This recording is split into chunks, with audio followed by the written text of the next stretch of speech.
પીઆરપીને platelet rich plasma તરીકે પણ ઓળખવામાં આવે છે।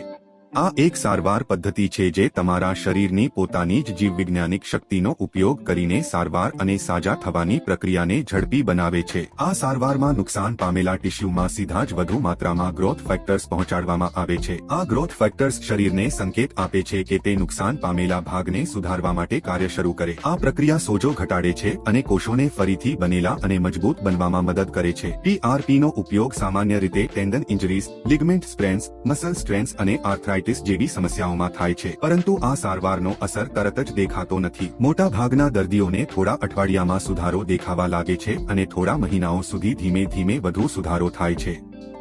પીઆરપી બનાવવા માટે પહેલા તમારા હાથમાંથી થોડું લોહી લેવામાં આવે છે, પછી તેને સેન્ટ્રીફ્યુજ નામની મશીનમાં મૂકી ઊંચી ગતિએ ફરવવામાં આવે છે। આ પ્રક્રિયામાં લોહીના વિવિધ ભાગો અલગ પડે છે અને પ્લેટલેટ્સ વધુ પ્રમાણમાં એક જગ્યાએ એકઠા થાય છે। પછી આ પ્લેટલેટ રિચ ભાગને કાઢીને એક કોન્સન્ટ્રેટ સોલ્યુશન બનાવવામાં આવે છે અને તેને કાળજીપૂર્વક નુકસાન પામેલા ભાગમાં ઇન્જેક્શન દ્વારા આપવામાં આવે છે।